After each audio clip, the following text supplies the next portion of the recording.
بہت سے لوگ ہیں جن کو محدثین صحابی کہتے ہیں، طلقاء کو بھی محدثین صحابی کہتے ہیں، تو بہت سے ایسے لوگ ہیں جنہوں نے مہاجرین اور انصار کی پیروی نہیں کی، کیونکہ جو کوئی کسی کو مقرر کرتا ہے نا، منتخب کرتا ہے، وہ منتخب شخص کی نیکی اور برائی میں حصے دار ہے۔ عمرو ابن حزم انصاری رضی اللہ تعالی عنہ، یہ گئے اور صرف اس لیے گئے مدینہ شریف سے شام، اس دور میں صرف اس ایک بات کے لیے گئے کہ ہمیں معلوم ہوا ہے کہ آپ جو ہو وہ اپنے بیٹے یزید کو اپنے بعد کسی قسم کے مشورے کے بغیر ولی عہد بنا رہے ہو، ایسا نہ کرو، خدا سے ڈرو۔ وَإِنِّي أُذَكِّرُكَ اللَّهُ يَا مُعَاوِيَةَ فِي أُمَّةِ مُحَمَّدٍ، اے معاویہ امت محمد صلی اللہ علیہ وآلہ وسلم کے معاملے میں میں تجھے اللہ تعالیٰ کا خوف دلاتا ہوں۔ عہد شکنی کرنا، غداری کرنا، دھوکہ دینا، یہ ہے غدر کا معنی، اور الغادر کا معنی ہے دھوکہ باز، بے وفا، اور الغدار کا معنی ہے بے ایمان، بڑا دھوکہ باز، بڑا بے وفا۔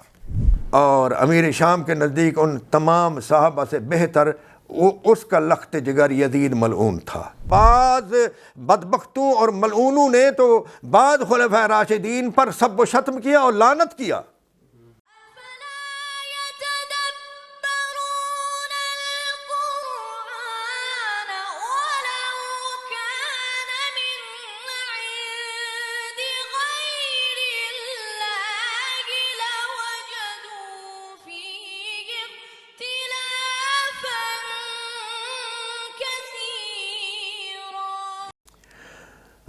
نویں تراویح میں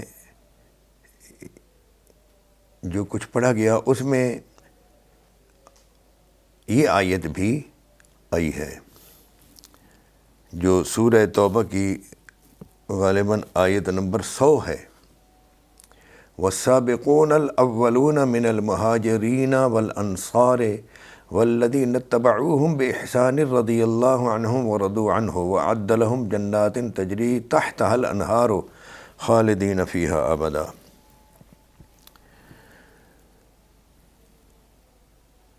پہلے سبقت کرنے والے مہاجرین اور انصار میں سے،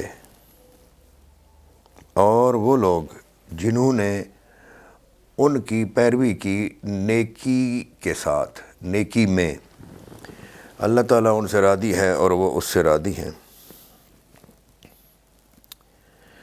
اس آیت سے ہمیں چند باتیں معلوم ہوتی ہیں۔ سب سے پہلی بات تو یہ ہے کہ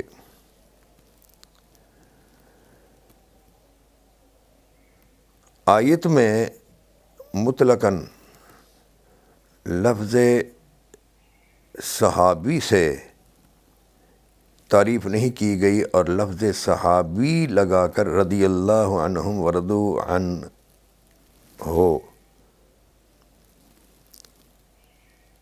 نہیں کہا گیا، بلکہ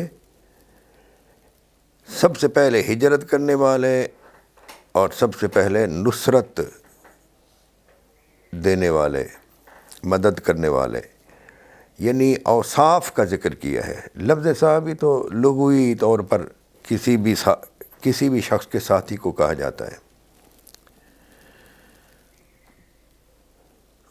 اور تیسری قسم ہے جو ان مہاجرین اور انصار کی پیروی کریں، اور پیروی بھی کس میں؟ نیکی میں، یعنی مطلقاً اتباع کا ذکر نہیں ہے، اتباع بالاحسان کا ذکر ہے۔ مطلقاً جس کی اتباع کا حکم ہے وہ فقط ہمارے اور آپ کے نبی صلی اللہ علیہ وآلہ وسلم کی ذات ہے۔ لقد کان لکم فی رسول اللہ اسوۃ حسنہ، کہ رسول اللہ صلی اللہ علیہ وآلہ وسلم کی پوری ذات میں تمہارے لیے اسوہ ہے۔ اور اگر کوئی چیز ممنوع بھی ہے تو وہ فقط اس لیے کہ وہ ہماری ہمت سے بلند ہے، اس لیے نہیں کہ وہ لے کے اتباع نہیں، وہ فعل یا عمل درست نہیں، بلکہ اس لیے کہ وہ عمل ہماری استطاعت سے بلند ہے، صرف وہ منع ہے، ورنہ نبی کی ذات مطلقاً قابل اطاعت و اتباع ہے۔ صحابہ کرام کی، یا یوں سمجھیے کہ غیر نبی کسی بھی انسان کی اتباع مطلقاً درست نہیں ہے، بلکہ اتباع بالاحسان درست ہے۔ تو 3 طبقے ہو گئے، مہاجرین، انصار اور ان دونوں کے پیروکار، نیکی میں ان دونوں کے پیروکار۔ تو اس آیت سے آج ہمیں یہ بات بھی معلوم ہوئی کہ تابعی کسے کہتے ہیں۔ تابعی کا معنی ہے پیروی کرنے والا۔ محدثین کی اصطلاح میں تو تابعی اسے کہا جاتا ہے جو کسی صحابی کو دیکھے، صحابی کی صحبت میں رہے یا نہ رہے، فقط صحابی کو دیکھ لینے والا جو ہے وہ تابعی ہے، خواہ وہ اس صحابی کی اتباع بالاحسان کرے یا نہ کرے، صرف اس صحابی کو دیکھنے والا ہو یا اس صحابی سے زیادہ یہ ہے کہ کوئی حدیث روایت کرنے والا ہو، تو ایسے شخص کو کیا کہا جاتا ہے؟ تابعی۔ اب تابعی اصطلاحی تو ہوا یہ، بھلے تابعدار ہو یا نہ ہو، پیروکار ہو یا نہ ہو، لیکن قرآنی، نبوی اور شرعی تابعی وہ ہے جو صحابہ کرام، مہاجرین اور انصار کی نیکی کے معاملات میں پیروی کرے۔ یہ آج سمجھ لیجئے، وہ جو ہے نا اصطلاحی تابعی، اس کی وجہ سے بعض لوگ کہتے ہیں، یزید کی ماں کے بارے میں کہتے ہیں جی وہ تابعیہ تھی، اور حوالہ دیتے ہیں جی فلاں نے لکھا ہے، فلاں نے لکھا ہے۔ ایک بہت بڑے محدث گزرے ہیں، لغوی ہیں، محدث ہیں، ان کا حوالہ دیا جاتا ہے امام صغانی۔ یہ لاہور میں پیدا ہوئے تھے اور پھر دیار عرب چلے گئے، عراق میں بڑا وقت گزارا، بغداد میں وقت گزارا۔ ان کی کتابیں ہیں، ہمارے پاس بھی ان کی ایک کتاب ہے بخاری اور مسلم سے، انہوں نے، یہاں ہوگی مشارق الانوار، یہ دیکھیں بیٹا ادھر ہوگی مشارق الانوار ایک جلد میں، تو زیارت کرا دیتے ہیں کہ وہ ہمارے لاہور کے ایک بڑے عالم گزرے ہیں، بڑے عالم۔ غالباً میں نے ان کے حالات میں پڑھا تھا کہ امام ذہبی کا شمار بھی ان کے شاگردوں یا شاگردوں کے شاگردوں میں ہوتا ہے۔ ہاں جی، یہ مشارق الانوار النبویہ من صحاح الاخبار المصطفیہ، رضی الدین صغانی، ان کا ذکر کیا جاتا ہے۔ ان کی اور بھی کتابیں ہیں، تو ان کی بات کتابوں کے حوالے سے بیان کیا جاتا ہے کہ انہوں نے لکھا کہ میسون بنت بہدل جو یزید کی ماں تھی اور امیر شام کی بیوی، جی وہ تابعیہ تھی۔ او بھائی ان کے حوالے دینے کی کیا ضرورت ہے؟ جو شخص معاویہ کو صحابی مانتا ہے تو ہر وہ شخص جانتا ہے کہ ان کی بیوی جو ہے اس نے صحابی کو دیکھا، تابعی ہوئی۔ محدثین کی اصطلاح میں تابعی ہے، اس میں کسی حوالہ دینے کی کیا ضرورت ہے؟ یزید بھی تابعی ہے۔ ضروری نہیں ہے جو کوئی تابعی ہو وہ بھلے جتنا شیطان ہو، شرارتی ہو، ہاں جی فتنہ پرور ہو، تو وہ تابعی ہے جو وہ صاحب تعظیم ہو گیا، ایسا تو نہیں ہے نا۔ وہ ایک شخص جو یزید کی ماں کو تابعیہ کہہ رہا تھا، وہ خود ہی یزید کو پلید بھی کہہ رہا تھا۔ او بھائی یزید بھی تو تابعی ہے، تو یزید کو کیوں پلید کہہ رہے ہو؟ تابعی ہو یا صحابی ہو، بات صحابی اور تابعی اصطلاحی طور پر صحابی اور تابعی ہونے سے نہیں بنتی، بات مہاجرین اور انصار کی پیروی کرنے سے بنتی ہے، نیکی میں پیروکار ہو۔ ورنہ تو جن لوگوں نے، جو لوگ صحابی کہلائے، بہت سے لوگ ہیں جن کو محدثین صحابی کہتے ہیں، طلقاء کو بھی محدثین صحابی کہتے ہیں، تو بہت سے ایسے لوگ ہیں جنہوں نے مہاجرین اور انصار کی پیروی نہیں کی۔ مثلا خلفائے راشدین نے اپنے اپنے وقت پر خلافت کی، خلافت راشدہ کی، لیکن انہوں نے اپنی وفات کے وقت اپنی اولاد کو خلیفہ نہیں بنایا، ولی عہد نہیں بنایا، ان سے درخواست کی گئی، مولا علی علیہ السلام سے تو درخواست کی گئی کہ آپ کسی کو بنا دیں، اور بعض لوگوں نے امام حسن مجتبیٰ کا نام لیا، آپ نے فرمایا میں کسی کو نہیں بناؤں گا۔ تو پھر اللہ تعالیٰ کو کیا جواب دیں گے؟ انہوں نے فرمایا اللہ تعالیٰ کو یہ جواب دوں گا کہ آپ نے مجھے لوگوں پر مقرر کیا تھا، جتنا مجھ سے ہو سکتا تھا میں نے ان پر کام کیا ہے اور ان کی رہنمائی کی ہے، اس کے بعد تو نے مجھے اٹھا لیا، اب تو جان اور تیری مخلوق جانے، جو ان کے لیے جو بہتر ہوگا وہ اس کو چن لیں گے، یا آپ اس شخص کو ان پر مقرر فرما دیں گے، یعنی میں اللہ تعالیٰ کو یہ جواب دوں گا۔ لوگوں نے کہا نا آپ اللہ تعالیٰ کو کیا جواب دیں گے؟ یعنی اتنا اصرار کیا لوگوں نے کہ آپ کسی کو نامزد کر دیں۔ حضرت عمر رضی اللہ تعالی عنہ کو کہا گیا کہ آپ کسی کو نامزد کر دیں، تو انہوں نے فرمایا کیا تم یہ چاہتے ہو کہ زندگی میں بھی میں خلافت کا بوجھ اٹھاؤں؟ جو کہ خود انہوں نے خلافت کی، اس کی طرف وہ اشارہ ہے، حالانکہ ان پر ان کی خلافت کوئی بوجھ نہیں، زبردست طریقے سے انہوں نے خلافت راشدہ کی، اور اس کے بعد بھی آپ نے فرمایا میں زندگی میں بھی خلافت کا بوجھ اٹھاؤں اور پھر خود کسی کو مقرر کر جاؤں تو اپنے بعد بھی اس کا بوجھ میں اٹھاؤں، کیونکہ جو کوئی کسی کو مقرر کرتا ہے نا، منتخب کرتا ہے، تو وہ منتخب شدہ شخص جو ہے وہ برا کرے گا تو اس کی برائی بھی اس کی طرف جائے گی جس نے منتخب کیا تھا، یعنی منتخب شخص جو ہے نا وہ منتخب شخص کی نیکی اور برائی میں حصے دار ہے، نیکی کرے گا تو اس کو ثواب ملے گا، برائی کرے گا تو اس کو وبال ہوگا۔ تو اس لیے فرمایا میں زندگی میں بھی اس کا بوجھ اٹھاؤں اور اپنے وفات کے بعد بھی اس کا بوجھ اٹھاؤں، یعنی انہوں نے بھی مقرر نہیں کیا۔ یہ یاد رکھنا چاہیے کہ سیدنا ابوبکر صدیق رضی اللہ تعالیٰ عنہ نے بھی یک طرفہ طور پر حضرت عمر رضی اللہ تعالیٰ عنہ کو مقرر نہیں کیا تھا، انہوں نے بھی مشورے کیے تھے، اور مشورے کے بعد اپنا ایک مشورہ شامل رکھا تھا کہ میرا جی یہ چاہتا ہے، تو لوگوں نے ان پر اجماع کر لیا، حضرت عمر رضی اللہ تعالیٰ عنہ۔ تو ان حضرات نے اصرار کے باوجود، لوگوں کی گزارشات کے باوجود اپنا ولی عہد کسی کو مقرر نہیں کیا، لہذا ان کے بعد جو کوئی شخص خلیفہ ہوا اور اس نے اپنے بیٹے کو خواہ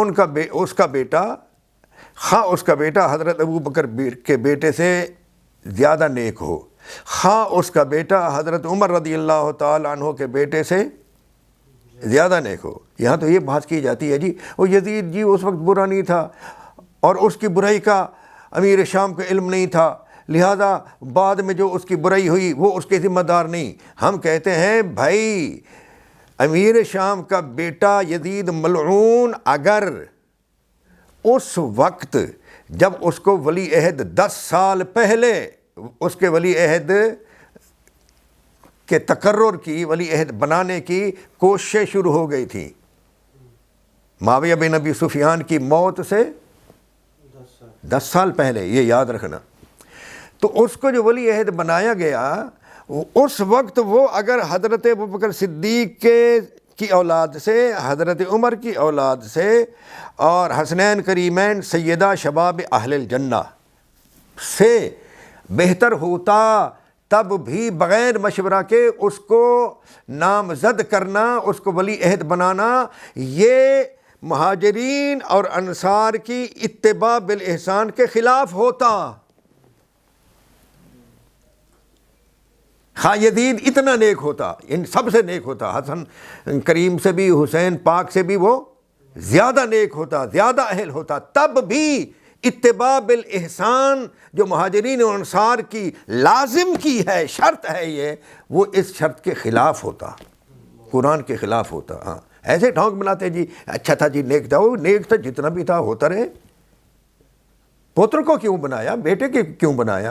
اور یاد رکھنا یہ ملا جتنا بھونکتا رہے، یہ جتنے مولوی ہیں بھونکتے رہے، ہمارا دار و مدار مولویوں کے کہنے پر یا ان کی بکواسات پر نہیں ہے. ہمارا انحصار جو ہے وہ قرآن و سنت پر ہے. ہمارا انحصار نرا انحصار تاریخ پر بھی نہیں ہے, کتاب و سنت پر.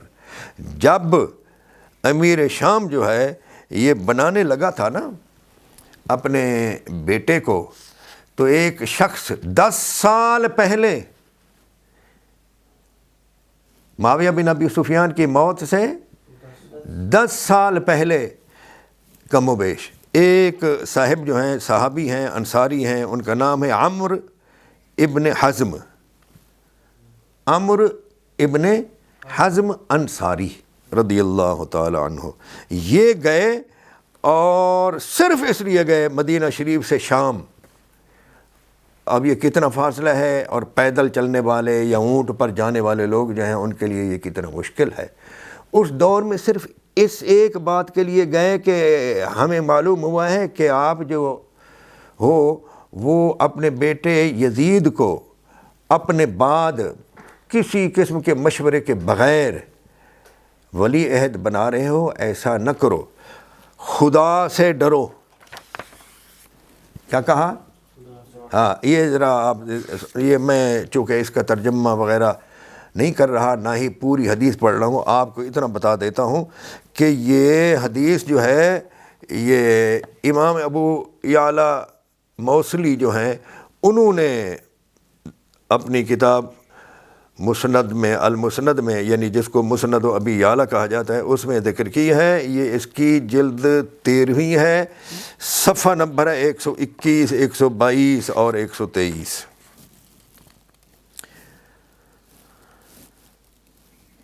تو یہاں انہوں نے لکھا ہے کہ وہ گئے تو انہوں نے ٹائم مانگا, دربان نے جا کر ان سے کہا کہ وہ آئے ہیں اور ٹائم مانگتے ہیں کہ جی ان کو فلاں دن کا ٹائم دے دو, جمعرات کا ٹائم دے دو, فجر کی نماز کے بعد کا ٹائم دے دو. بہرحال وہ ٹائم ان کو دے دیا گیا, وہ وقت پر آ گئے. یہ پوری حدیث آپ اس میں پڑھ لینا, لمبی حدیث ہے. تو جب وہ آئے تو کہنے لگے کہ آپ کا یہ جو بیٹا ہے یہ اچھے حسب کا ہے, آدمی ہے, اور غنیًا عن المال, مال کے لحاظ سے بے پرواہ ہے. آگے یہ بھی کہا غنیًا الا عن کل خیر, ہر خیر کے علاوہ غنی ہے. ہاں, خیر اس کے پاس کچھ نہیں, باقی سب کچھ اس کے پاس ہے, مال بھی ہے, سب کچھ ہے. تو میں نے رسول اللہ صلی اللہ تعالیٰ علیہ وآلہ وسلم سے سنا تھا کہ جو کوئی شخص کسی رعایا کا والی بنایا جاتا ہے تو اس سے قیامت کے دن اس کی رعایا کے بارے میں پوچھا جائے گا. وَإِنِّي أُذَكِّرُكَ اللَّهُ يَا مُعَاوِيَةَ فِي أُمَّةِ مُحَمَّدٍ, اے معاویہ امت محمد صلی اللہ علیہ وآلہ وسلم کے معاملے میں تجھے اللہ تعالیٰ کا خوف دلاتا ہوں. بِمَن تَسْتَخْلِفُ عَلَيْهَا, کس شخص کو ان پر اپنا نائب بنا رہے ہو, امت پر کس شخص کو نائب بنا رہے ہو. تو یہ سن کر معاویہ کا سانس پھول گیا, اور حالانکہ وہ سردی کا موسم تھا اور سردی کے موسم میں انہیں پسینہ آ گیا. اس کے بعد انہوں نے کہا آپ نے ایک نصیحت کر دی, ٹھیک ہے آپ ناصح آدمی ہیں اور آپ کی جو رائے تھی وہ آپ نے جہاں پہنچانی تھی پہنچا دی, لیکن بات یہ ہے, یہ ذرا سنیں جی. انہو لم یبقا الا ابنی و ابناؤہم, اب بات یہ ہے کہ کوئی باقی نہیں رہا مگر میرا بیٹا یا صحابہ کے بیٹے, ان ابناؤہم ان کے بیٹے, یعنی اس وقت جو موجود تھے لوگ. وَإِبْنِي أَحَقُّ مِنْ أَبْنَائِهِمْ, اور میرا بیٹا ان سب کے بیٹوں سے زیادہ حقدار ہے.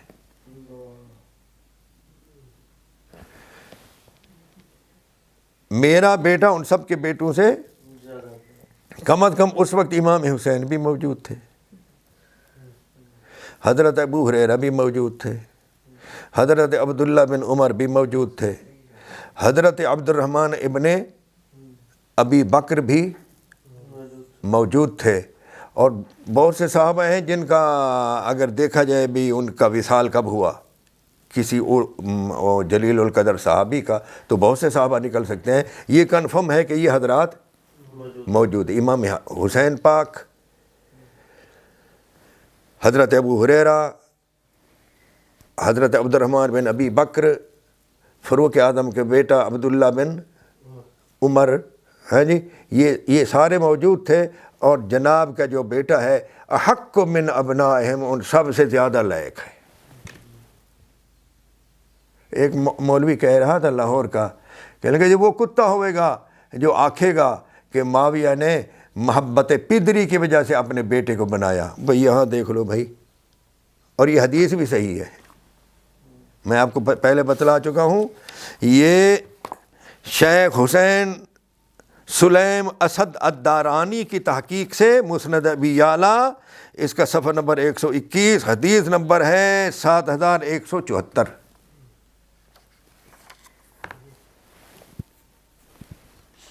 جی ہاں یہ ہے نا۔ اور چونکہ یہ ایک امت کے ساتھ نا، امت کے بغیر مشورہ کے جو بھی کوئی کام ہے نا وہ غلط ہے، وہ دھوکہ ہے۔ کیا ہوتا ہے وہ؟ ہاں دھوکہ ہوتا ہے وہ، یعنی چپ کر کے اپنے آپ ہی سب کچھ کر دینا اور کسی سے پوچھنا بھی نہیں، ہاں یہ دھوکہ ہوتا ہے۔ اس لیے اسی حدیث کی اسی کتاب میں ایک اور مقام پر ہے کہ حضرت ابو سعید خدری رضی اللہ تعالی عنہ جو ہیں وہ فرماتے ہیں کہ رسول اللہ صلی اللہ علیہ وسلم کا یہ فرمان جو ہے نا، اس نے مجھے بہت زیادہ ابھارا اور بہت زیادہ اس نے مجھے پریشان کیا، یعنی میں اس فرمان کی وجہ سے پریشان ہوا اور مجھ سے رہا نہ گیا۔ فرمان یہ ہے کہ تمہیں کسی شخص کا خوف اس بات سے نہ روکے کہ تمہیں حق بولو، کہ تم حق بولو، جب نہ حق کے خلاف دیکھو یا جب حق کے خلاف کچھ جانو، تمہیں علم پہنچے کہ حق کے خلاف ہو رہا ہے، دیکھو خود یا تمہیں بتایا جائے، تمہیں آگاہ کیا جائے اور تمہارے علم میں آ جائے فلاں جگہ پر حق کے خلاف ہو رہا ہے، تو پھر وہ جتنا بھی آگے طاقتور آدمی ہو تم اس کے خوف کی وجہ سے مت رکو۔ ایک اور حدیث پاک میں آگے یہ بھی ہے کہ کسی شخص کو حق کہنے کی وجہ سے نہ وقت سے پہلے موت آ سکتی ہے، نہ اس کا رزق اس سے دور کیا جا سکتا ہے۔ حق کہو، حق موت اپنے وقت پر آئے گی، روزی رساں بھی اللہ تعالیٰ ہے۔ تو کہتے ہیں کہ اس حدیث کی وجہ سے مجھ سے رہا نہ گیا تو میں نے معاویہ سے ملاقات کی۔ یہ مسند ابی یعلا کی جلد 2 ہے، اور یہ وہی دارانی کی تحقیق سے، دارالمامون کا چھاپا، دارالمامون یہی ہے نا، دارالمامون اور مکتبۃ الرشد دونوں کے اشتراک سے یہ چھپی ہے، طبعۃ الاولیٰ 1430 ہجری۔ اس میں لکھتے ہیں کہ اس حدیث کی وجہ سے میں نے معاویہ سے ملاقات کی تو میں نے اسے کہا انہ لیس صاحب غدر الا لہ یوم القیامۃ لواء غدر بغدرتہ، کوئی شخص جو غدر کرے تو قیامت کے دن اس کے ساتھ غدر کا ایک پرچم ہوگا، اس کے ساتھ، اس کے پیچھے ایک حدیث پاک میں ہے کہ اس کی دبر کے ساتھ نا ایک پرچم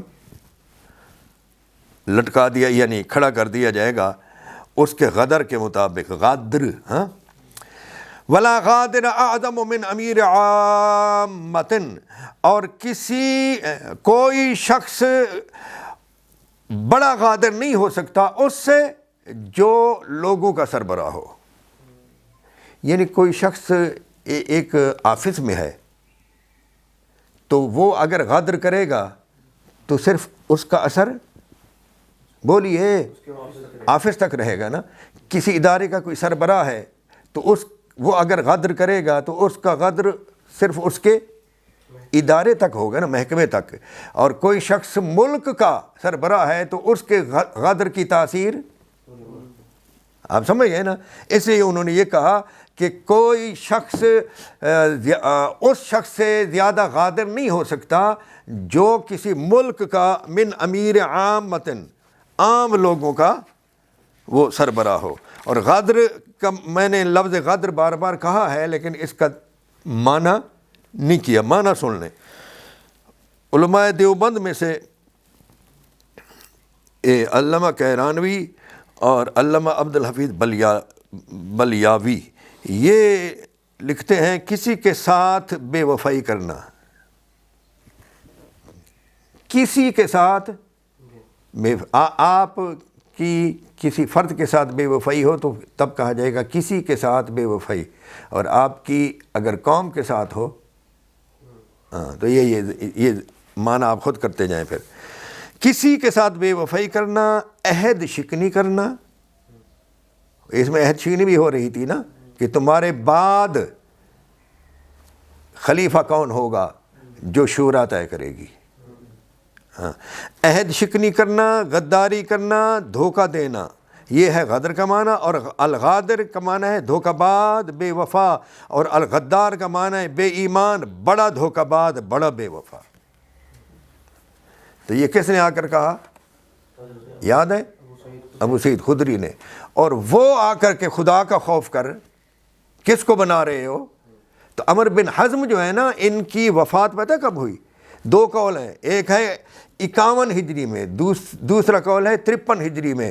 ابن خیاط فرماتے ہیں کہ 51 ہجری میں ان کی وفات کا قول زیادہ صحیح ہے، اور حافظ ابن حجر عسقلانی رحمۃ اللہ علیہ بھی اسی کی تائید فرماتے ہیں کہ حضرت عمر بن حزم کی وفات کب ہوئی؟ اور معاویہ بن ابی سفیان کب مرا؟ 60 میں۔ تو آپ کتنے سال ہو گئے؟ 9-10 سال ہو گئے نا، ہیں جی؟ تو 10 سال یزید کے تخت سنبھالنے سے کم و بیش 9.5-10 سال پہلے، یعنی انہوں نے اپنی وفات سے پہلے کیا ہے نا، اپنی وفات سے پہلے آ کر یہ نصیحت کی، اتنے سال پہلے بنایا جا رہا تھا۔ تو آپ کو دعوت غور و فکر دیتا ہوں کہ جا کر تحقیق کرنا کہ جب انہوں نے آ کر یہ نصیحت کی بلکہ تنبیہ کی تو اس وقت کتنے صحابہ حیات تھے، ہاں؟ اور امیر شام کے نزدیک ان تمام صحابہ سے بہتر اس کا لخت جگر یزید ملعون تھا، معاذ اللہ۔ تو آج کی اس آیت نے ہمیں بتا دیا کہ شرعی تابعی کون ہوتا ہے اور اصطلاحی تابعی کون ہوتا ہے۔ اصطلاحی تابعی تو یزید کی ماں بھی ہے، یزید بھی ہے، لیکن شرعی تابعی جو ہے وہ یہ دونوں نہیں، بلکہ شرعی تابعی ہر وہ شخص نہیں ہے جو مہاجرین اور انصار کا پیروکار نہ ہو، اگرچہ حضور اکرم صلی اللہ علیہ وسلم کی حیات میں وہ مسلمان ہوا ہو۔ شرعی تابعی وہ نہیں ہے جس نے اپنے بیٹے کو بنایا، صحابی تو دور کی بات ہے، وہ شرعی تابعی بھی نہیں۔ آؤ ذرا اس پر بھی سن لیں کہ تابعی کون ہوتا ہے۔ حضور کی حیات میں تابعی کون؟ حالانکہ حضور کی حیات میں حضور کو ملنے والا کون ہوتا ہے؟ صحابی۔ لیکن حضور کیا فرماتے ہیں؟ ذرا آؤ یہ بھی دیکھو، حدیث پاک۔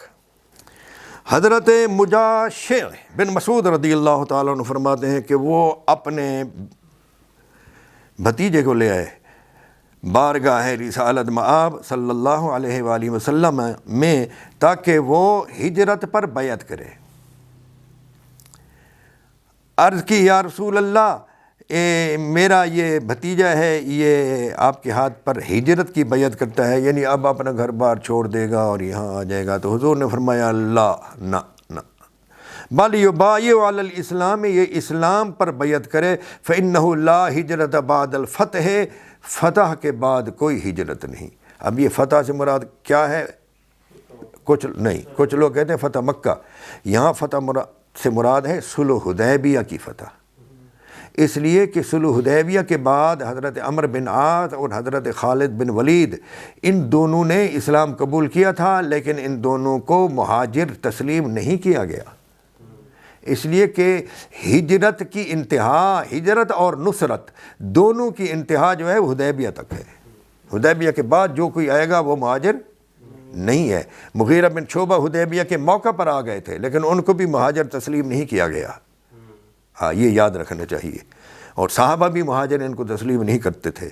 تو آپ نے فرمایا کہ ہجرت کے بعد فتح کے بعد کوئی ہجرت نہیں۔ اگلے لفظ ذرا سنیے، وَيَكُونُ مِنَ التَّابِعِينَ بِإِحْسَانٍ، یہ تابعین بالاحسان میں سے ہوگا۔ اور یہی قرآن کہتا ہے مہاجرین اور انصار کے بعد جو ہیں وہ تابعین ہیں، لیکن تابعین بھی تب ہیں جب پیروی کریں، اگر پیروی نہ کریں تو وہ صحابی تو کیا تابعی بھی نہیں ہیں۔ لہذا جنہوں نے خلفائے راشدین کے خلاف کیا، اور بلکہ بعض بدبختوں اور ملعونوں نے تو بعض خلفائے راشدین پر سب و شتم کیا اور لعنت کیا، تو وہ کیوں کر وہ ہو سکتے ہیں تابعی؟ اللہ تبارک و تعالی سمجھ بوجھ عطا فرمائے اور مذہبی تعصب سے محفوظ رکھے، آمین۔